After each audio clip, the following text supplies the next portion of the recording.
მთელი ჩემი ცხოვრება სკოლაში გავატარე. ან გავატარე სკოლისაკენ მიმავალ გზაზე, ან გავატარე იმაზე საუბარში, რაც სკოლაში ხდებოდა. ჩემი ორივე მშობელი მასწავლებელი იყო. ჩემი ბებია-ბაბუებიც მასწავლებლები იყვნენ. და ბოლო 40 წელია მე თვითონაც ამას ვაკეთებ. და თქმაც აღარ არის საჭირო, რომ ამ წლების განმავლობაში საშუალება მქონდა სკოლაში რეფორმებისთვის სხვადასხვა პერსპექტივიდან შემეხედა. ზოგი რეფორმა კარგი იყო, ზოგი რეფორმა არც ისე კარგი იყო და ჩვენ ვიცით, რატომ ტოვებენ ბავშვები სკოლებს, რატომ არ სწავლობენ ბავშვები, ესეც ვიცით. სიღარიბის, დაუსწრებლობის ან თანატოლების გამო, ვიცით ეს. მაგრამ რაზეც არ ვსაუბრობთ, ან ცოტას ვსაუბრობთ, არის მნიშვნელოვნება და ღირებულება ადამიანური ურთიერთობების. ურთიერთობების. ჯეიმს კონერი ამბობდა, რომ მნიშვნელოვანი განათლება არ ხდება მნიშვნელოვანი ურთიერთობების გარეშე. ჯორჯ ვაშინგტონი ამბობდა, რომ სწავლა ურთიერთმიმართების გაგებაში მდგომარეობს. ყველა აქ მყოფზე გავლენა მოუხდენია ან მასწავლებელს, ან ზრდასრულ ადამიანს. მთელი ეს წლები ვხედავდი ადამიანებს, ვინც ასწავლიან. საუკეთესოებიც მინახავს და ყველაზე საშინელებიც. ერთხელ კოლეგამ მითხრა, ბავშვების მოწონებაში კი არ მიხდიან. მე გაკვეთილს ვატარებ და ბავშვები სწავლობენ. მე ვასწავლე, ისინი სწავლობენ, საქმე მორჩა. მე შევხედე და ვუთხარი, იცი, ბავშვები მათგან არ სწავლობენ, ვინც მათ არ მოსწონთ.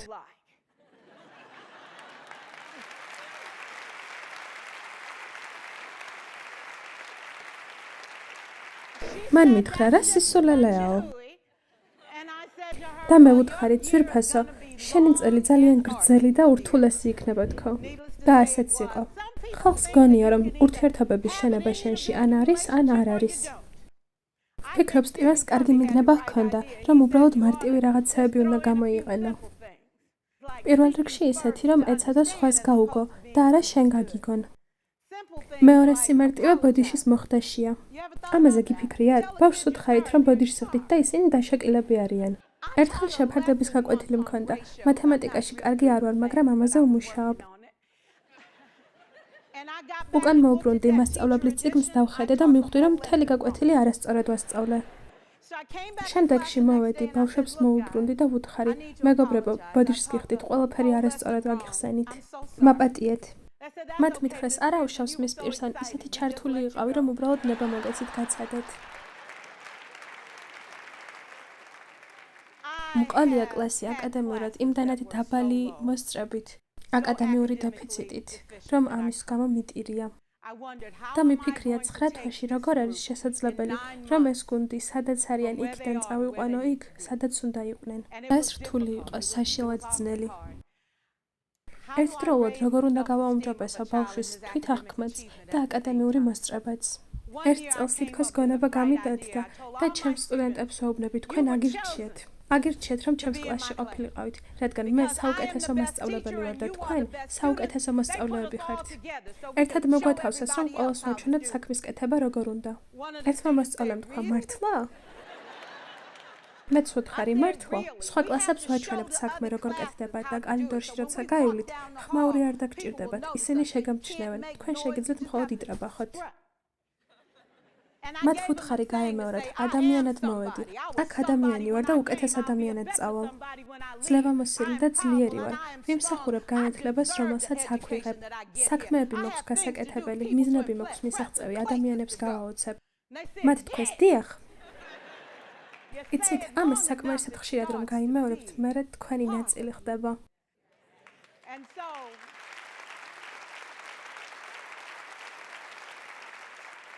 ტესტი ჩავატარე 20 კითხვიანი და ერთმა სტუდენტმა 18 კითხვა არასწორად დაწერა. ორიანი პლუსით შევაფასე და ღიმილი მივახატე. მითხრა, მის პირსან ეს F-ს ნიშნავს? ვუთხარი, ხო. მეკითხება, მაშინ ღიმილი რა შუაშიაო? მე ვუთხარი, ყველა ხომ არ შეგშლია. ორი სწორად გიწერია, ყველა არ შეგშლია თქო. ვკითხე, ამას კიდევ რომ გავივლით, ხომ უკეთესად დაწარმეთქი? მითხრა, კი, შემიძლია უკეთ გავაკეთო. გესმით, -18 სიცოცხლის ხალისს გაკარგინებთ. +2 კი არც ისე ცუდია.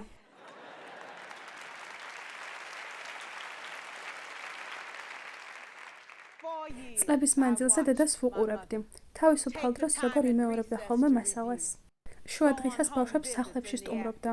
ყიდულობდა სავარცხლებს, კბილის ჯაგრისებს, არაქისის კარაქს და სასუცნაოს ბავშვებისთვის, ვისაც შეადათ ინახავდა მაგიდის ქვეშ. ჰქონდა ხელსახოცი და საპონი ბავშვებისთვის, ვისაც კარგი სუნი არ ჰქონდათ. თულია ასწავლო ბავშვს, როცა სუნი აქვს. ბავშვებს შეუძლიათ ცუდად მოიქცნენ და ყველაფერს მაგიდის ქვეშ ინახავდა. წლების შემდეგ, როდესაც გადადგა, ვნახე ბავშვები, რომლებიც მოვიდნენ და უთხრეს, იცით, მის ვოლკერ, თქვენ ჩემი ცხოვრება შეცვალეთ. თქვენის წარმატებული გახადეთ და თავს მაგრძნობინებდით თითქოს ვიღაც ვარ, როცა გულის სიღრმეში ვიცოდი, რომ არავინ ვიყავი. მინდა ახლა ნახოთ ვინ გამოვდექი და როდესაც დედა ჩემი დაიღუპა 92 წლის ასაკში. იმდენი ყოფილი მოსწავლე მოვიდა, რომ თვალზე ცრემლი მომედგა.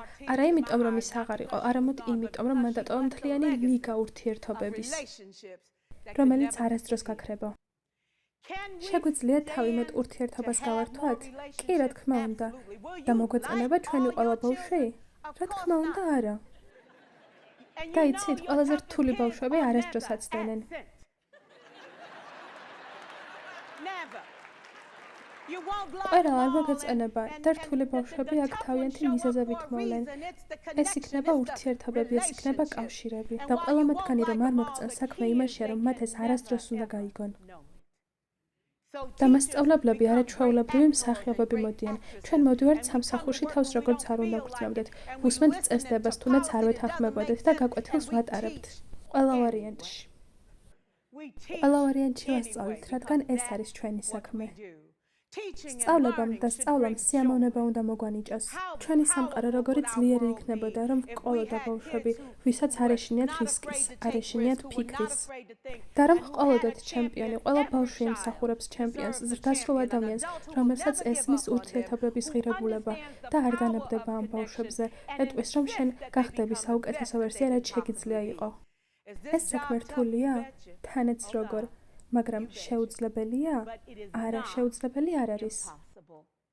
ჩვენ შეგვიძლია ამის გაკეთება, ჩვენ მასწავლებლები ვართ, ჩვენ დავიბადეთ ცვლილებების მოსატანად. დიდი მადლობა.